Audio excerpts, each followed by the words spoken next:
It's time for DJ Rocky's Secret Files.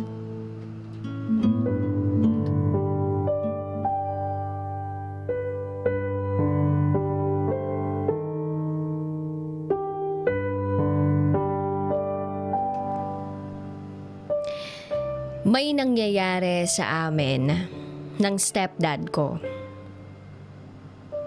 kapag wala si mama.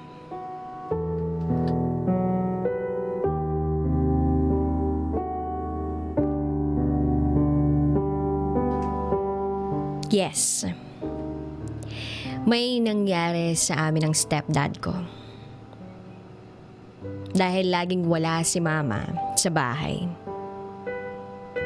Dahil sa trabaho niya. Sana walang mag-judge sa story ko. Kasi nagmahal lang din naman ako. Itago niyo ako sa pangalang Eric. Not my real name. Uumpisahan ko ang secret file ko when I was 15. Ang mga magulang ko hindi kasal. Kasi merong ibang asawang papa ko.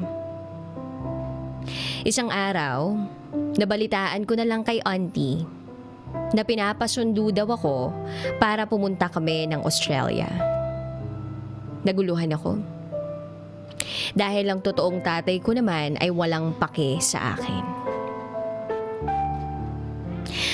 Lagi sa half-brothers ko.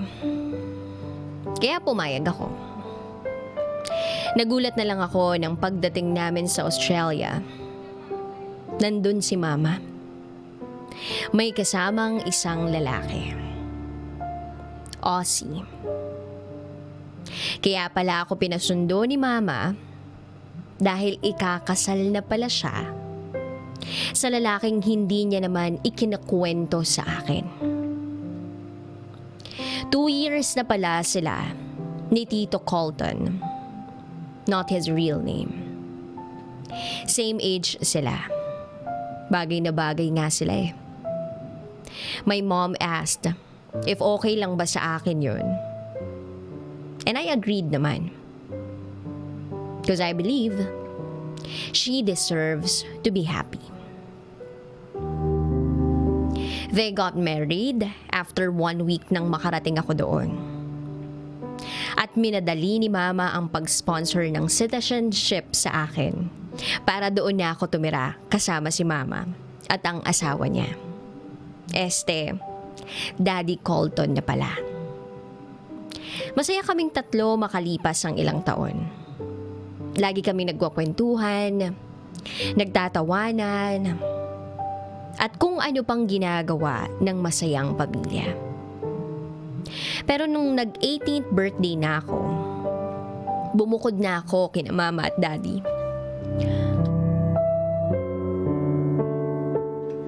College na rin ako at nagtatrabaho sa isang fast food chain para hindi na ako manghingi sa parents ko. Crucial kasi na hindi kami nagde-depend sa parents namin dito sa Australia. And then one day, tinawagan ako ni mama. Nakikiusap siya na bumalik muna ako sa bahay dahil walang kasama si daddy at Leslie. Kapatid ko kay mama at daddy. Si Leslie ay 2 years old pa lang. Pinaliwanag ni mama na walang kaalam-alam si dad sa pag-aalaga ng bata kaya pumayag ako. May 2-month trip si mama sa New Zealand. Isa siyang head chef at may ino-offer daw yung boss nito na work trip at increased salary kapag ginawa niya. Kaya ayun, nasa New Zealand na siya. At nandito ako sa Sydney kasama si dad at Leslie. Lumipas ang mga araw, napapansin ko kay dad, lagi na tong umiinom. Natanggal kasi ito sa trabaho. Lagi itong nasa kwarto.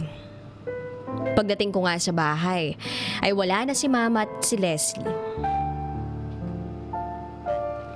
At si Leslie naman, Umiiyak sa crib nito.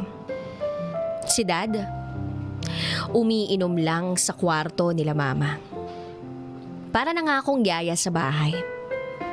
May school pa ako, tsaka ako pa yung naglilinis ng bahay. Fast forward. Umalis si Dad at bumalik na lasing. Hinatid ni Tito Alex at sinabing maraming nainom dahil miss na daw nito ang mama ko. Hinatid ko siya sa bedroom nila ni Mama. At doon siya nakahiga sa kama. Wasted. Like lasing na lasing talaga. Hinubaran ko siya. Not in a bad way, para punasan lang yung katawan niya. Na parang papasang 20 years old kahit 41 na siya. And by the way, isa akong bisexual. At matagal na akong may gusto kay Dad. Oo. Gusto ko ang stepdad ko. Lagi akong dikit ng dikit sa kanya. So I took the opportunity to touch his body. Yes. I touched my stepdad while he was drunk. Mukhang napansin ni Dad yung ginagawa ko. Kasi hinahawakan niya yung kamay ko papunta sa alam niyo na. Kinabahan na ako noon. Hindi ako kinakabahan kapag nalaman ni Mama. Kinakabahan ako dahil sa baka kung ano na yung size nung ano niya. Kaya ayun, may nangyari sa amin. Hindi ko na matingnan ng diretsyo sa mata ang Daddy Colton ko pagkatapos nun. Iniiwasan ko na talaga. May mga pagkakataon nakakausapin niya ako pero pinuputol ko. At sasabihin na may gagawin pa akong mga trabaho o gawain sa bahay. O kaya naman homework. O may gala kami ng barkada ko. Nahiya ako. At naramdaman ko ang kataksilan ng ginawa ko kay Mama. Dahil ginalaw ko ang stepdad ko. Fast forward. Nakauwi na si Mama. At mabilis akong bumalik sa apartment ko. Hindi ko na kasi maharap si Mama. Matapos kong tinikman ang asawa niya, wala na akong mukhang maihaharap sa kanya.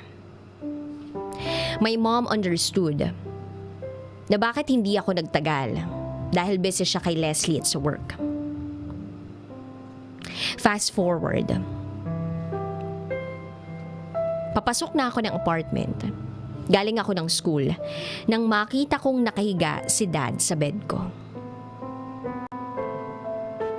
Naka-boxers lang siya. Nagulat ako. Nakatayo lang ako sa may pintuan. Bumangon siya at niyakap niya ako at sinabing, "I cannot forget what happened between us." Naluha ako doon at hinalikan ko siya. At yun na naman. Nagpadala na naman kami sa init ng aming katawan. Nakangiti lang ako palagi. At saka ako na naman naramdaman yung pagtataksil namin kay Mama. Kinabukasan ay sinabi ko kay Dad na itigil na namin yung ginagawa namin pero ayaw niya. Nakokonsensya ako, pero lagi kaming nauuwi sa paghahalikan. At alam niyo na yun. Yun lagi ang senaryo namin for 4 years ni Dad. Fast forward, graduate na ako sa college. Hindi naka-attend si Mama dahil nasa New Zealand siya for work. Nag-celebrate kami ni Dad sa kwarto niya.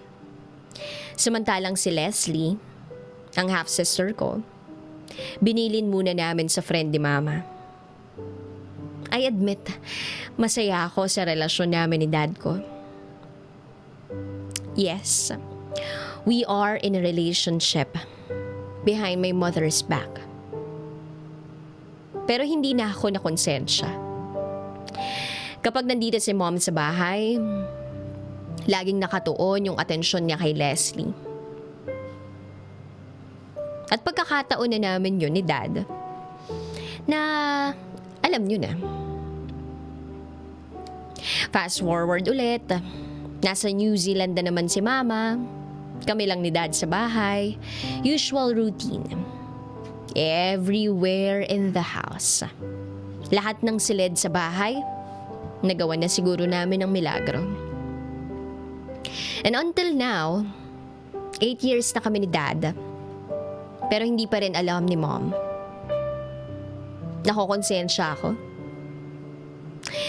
Nagsiselos kapag nakikita kong sweet sila ni Dad. Pero ito ako, sikretong minamahal ang dad ko. Kahit na may sarili na akong pamilya. Yes, I am now married with a 2-year-old boy and a beautiful wife. Pero may sikreto ako. Sikretong malupit. Bottom ako ng dad ko. Saka hindi pa rin kami naghihiwalay. Nagbago talaga ang buhay ko dahil lang sa taong 2001. PS. Sorry for the shitty writing. Hindi na talaga ako masyadong marunong managalog. This is my story that happened a long time ago. This really happened into my life. I hope walang mag-judge. Nagmahal lang ako. Again, this is me, Eric. And this is my secret vow.